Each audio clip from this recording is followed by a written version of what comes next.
Hello, what's going on everyone? And in this video, I want to show you how to download and install Python. And after that, I'm also going to show you how to download Pycharm, which is an IDE that you can actually use to write Python programs. And I'm also going to the process show you how to connect the two so that you can actually write enterprise programs using this particular two programs, okay? And this is really the first time I'm actually doing this, but I believe that I'm actually going to help you do that correctly because I've watched a couple of tutorials on how to actually do this. Okay, so I'm just bringing you this, and then I'm trying to simplify it enough for anybody to actually assimilate. And I'm going to just get in right now and then show you how to do that. So after the installation, we're going to basically also write a sample program after just to test out whether the installation actually works just fine or not. Okay, so that's just what that is. And just like I said, this is the first time I'm actually doing this type of thing, and you just have to bear with me in case I make any mistakes. So right now, let's get started. All right, so you basically need to go to this URL, which is python.org, and basically Python has different platforms that they have their programs for. They have that for that of the Windows operating system, which is what I am on right now. So I'm actually on Windows, and the latest version right now is actually version 3.12.2 right there. Okay, so they also have that for Mac OS. They have other platforms also. You can click on other platforms to see maybe the platform that you're using. But I'm on Windows, so I'm basically going to click on Windows, and then it's going to actually show me this particular link. So I'm going to click on it, and as you can see over there, you see that the downloading has actually started.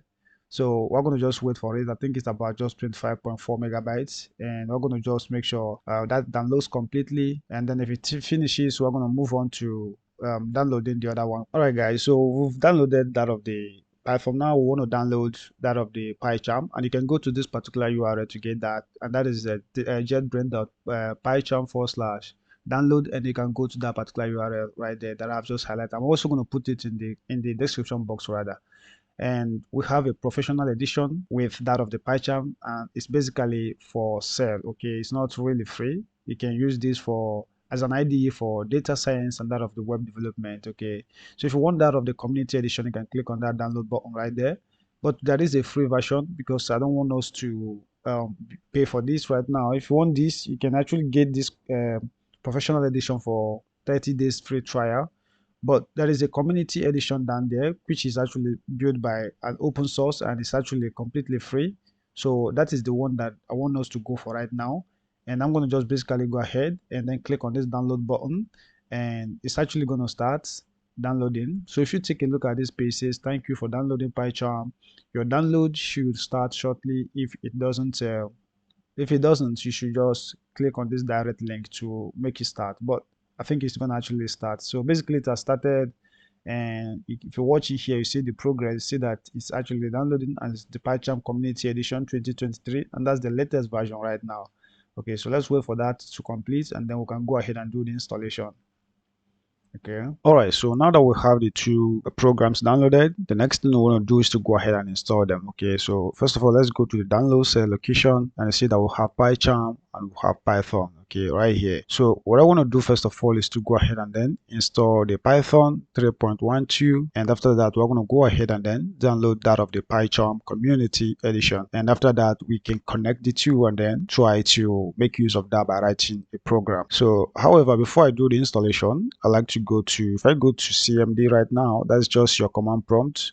You can open up your command prompt or whichever CMD environment that you are actually using. So you can actually use something like, let's say, this particular git command right here. Okay, you can use any of them. Okay, but let's just basically use this one. What I want to do first of all is to check if I have Python installed on this particular system already. I want to know whether if there is any version of Python that is actually running on my system. And to do that, you can just do Python like this, and let's make sure I type that correctly. This is going to be Python like this, and you can do -- version and press enter, and you see that this was not actually understood. And what that simply means is that you do not actually already have Python installed on this particular system. So let's try to do the installation, and then we can come back and check this later if it's actually going to show us the version of the Python that has been installed. Okay, so let's go back to right here. So I want to double click on this, and to install this is really very simple. You can follow any of these two approaches. You can use the default installer right here to do the installation, where it's going to include your IDE, pip, and then even the documentation. Okay, and you can also go for the customized installation, where you can choose a couple of things that you really need to install. But I want to go with that of the first one. But before I do that right now, I want to check these two check boxes that we have in here. Okay, this particular one, the last one here, is really very important. You just need to add the path to, and for this right here, I just basically want to click on install now, and I'm going to just do yes right here, and then the installation is actually going to start. Alright, so the installation is actually successful, and as you can see, it's really very simple and straightforward. So let's go ahead and then close this right now. And what I want to do, if I go back to that environment where we checked for Python installation, we can do what we did earlier again right here by typing Python space, then that version, and then if we press enter, and I think we need to basically close this first of all, and then we'll try that again. We need to close that program first of all. So this is going to be CMD, and then open up our command prompt, and I want to do Python, and we're going to just do -- version and press enter, and now you see that we have installed the latest version of Python on our system. Okay, so we now have it displaying the version of the Python that we already have in our system. So that is just what that is. I'm going to close this right now, and the next thing I want to do is to go ahead and install the editor or the IDE, which is Pycharm, and that's actually the last thing we downloaded before now. So let's double click on it, and I'm going to just say yes, and we can go ahead and then click on next. This is the welcome screen, and right here, if you take a look in here, this is just the destination location for this program that we're basically want to install. Okay, so it's going to go to our program files, and it's going to go to JetBrains, and then community edition. You can actually change this if you want, but I'm going to just leave it as default. Okay, and I'm going to just basically go ahead and then click on next, and then it's going to bring me to this particular place. And right here, if you want to create a shortcut for this program, you want to have the shortcut of this Pycharm on your desktop, where you can actually double click to open the program. You can check this particular one. If you don't want, you can actually ignore it, so that if you want to view your Pycharm community edition IDE, you can actually go to your start menu to find it. And after that, down here where we'll have update the context menu, we want to go ahead and also check this one, because it's going to actually help us open a folder or any particular folder that we want our projects to be in. We want to go ahead and open that up with our Pycharm. And for this one that says create association.py, you want to associate every program that has, or every file that has a .py extension as a part of your Python program. Okay, you want to associate that right here. That's what this means. And the icon to such file will always show somewhat like that of the Python. Okay, and then for this one right here, this one says update path variable, and this one is actually going to need a restart. Okay, if you want to add a bin folder, it's going to basically need a restart, and I don't want to go through a restart right here because it's actually going to shut down my recording. Okay, so for that reason, I'm not going to check this one and even this particular one right here. And what I want to do is to click on next, and that's actually going to bring us to this particular space. Okay, all right, so on this screen that we have in here, I'm going to just go ahead and leave it to this particular default, which is actually called JetBrains, and then click on install now, and then the installation is actually going to begin.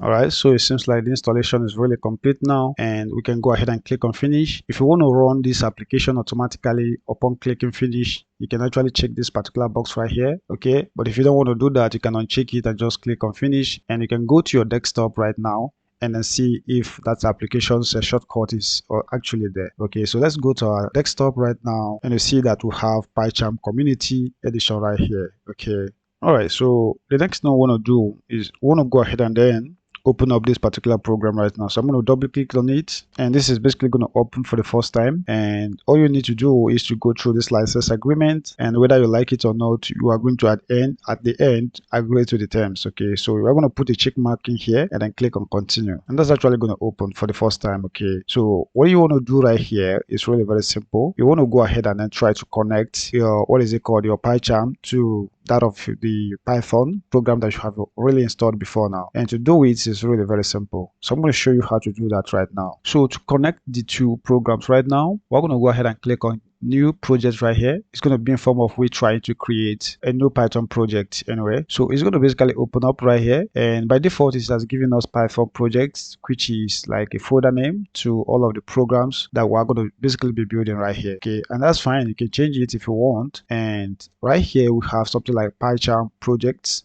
right here. You can also change that if you want to change it. Okay, and this is just basically the location. So if you go to your drive, your C drive, and you are going to actually find a folder that is actually called the Pycharm project, and that's basically where all of the programs that you are going to actually be writing are going to actually be based on. Okay, so this is like a folder name. Okay, so that's just basically what that is. And if you want to change it, you can click here and then go ahead and then do the change, the changing right there. Okay, but I'm going to just leave it as this particular one since I don't have any other project that bears this particular name. The next thing I want to do on this particular screen right now is that I don't know if I really explained these two things very well, but if you take a look down here, you're going to see the snippet of what that's actually going to do for you. So you're going to find a folder that is actually called a Pycharm projects / Python project right there. Okay, that's basically where you're going to find the base of your project. Okay, so this particular folder project Python project is actually going to be the base of your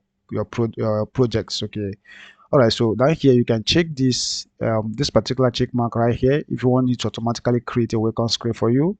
But if you don't want that, you can uncheck it. So I'm going to just leave it unchecked. And after that, where we have interpreter type right here, we have by default it has selected the project venv right here. We also have base conda, and you can even choose like a custom environment if you want, which basically that's actually what I'm going to go for right now. So I'm going to click on this place where it says custom environment, and under this place where we have custom environment, I want to go for this particular one that says virtual environment. So I'm going to select that. This is going to be virtual environment. And so right here where it says base Python right here, you can choose for it to just download and install it for you, because I think we've already downloaded and installed the Python. So if we click in here, we should be able to find this particular line right here, and that's just basically going to be the location where our file is actually installed to. Okay, so if you take a look in here, we have Python .esc right here. So that's just basically where our Python is actually located, and we want to make use of that right now. All right, so after selecting this particular one that we're having here right now, you see that by default it's a kind of detects where the location is right here for us. So we don't need to do anything else right here. All we need to do is to go ahead and click on create. So let's go ahead and click on create. And you see that it's actually creating the virtual environment for us. And that should be it, guys. Okay, so it's going through the indexing right here for us. So the SDK indexing the Python SDK. And if you take a look in here also, you see that it's a kind of brought in the Python 3.12 Python project in there. All right, so updating the skeleton. All right, so I think that everything is basically okay right now. I think the installation is actually complete right now, and we can now go ahead and then try to write our new project. Okay, our sample project for the first time. And to do that, let me maximize this a little bit. So to create a new project right now, you just basically need to right click on this particular folder right here, and you can actually go to new, and you can come to Python file. And the reason that I'm actually doing that is because it also helps you not to bother yourself adding something like, let's say you want to use something like greetings right now. If you want to do this as your project name, you don't have to bother yourself about putting something like .py right there. Okay, so you don't even have to bother yourself. Okay, once you choose Python file, so you can just do something like write greetings like this, and it's going to actually treat it as something like a .py extension. Okay, so that's just basically what that is. So let me do that again. If I go to new, come to Python file right there, and I can do something like greetings, and let's go ahead and open that up, and it's basically going to open up this particular thing for us, and we can actually do something like, let's create a new variable that we could just basically call greetings, and you can do something like goodbye word, and we can actually come down here and then do something like print, and we can go ahead and pass in this particular variable right here. Okay, and just do that right here, and that's it. So we can go ahead and then either press Ctrl S to save, or we can go to this particular file menu and just search something like save all or save, and that will just be that. So if you want to run the program, you can actually go and click on something like this particular run icon right here. If I click on that, you're going to see that if you look down here, you're going to get something like goodbye word right there. Okay, so that is just basically how to install Python and install something like Pycharm IDE and then connect the two of them so that you can start writing your Python programs. And I hope that this is really very simple enough for you guys to understand. If you really understand this, you enjoy the video, just go and click the like button of this particular video. And if you are not actually subscribed to the channel, I want you to go ahead and hit the subscribe button right now. And I will see you in the next one, guys. And if you have any questions, you can actually go ahead and then put your questions down there in the comment section below.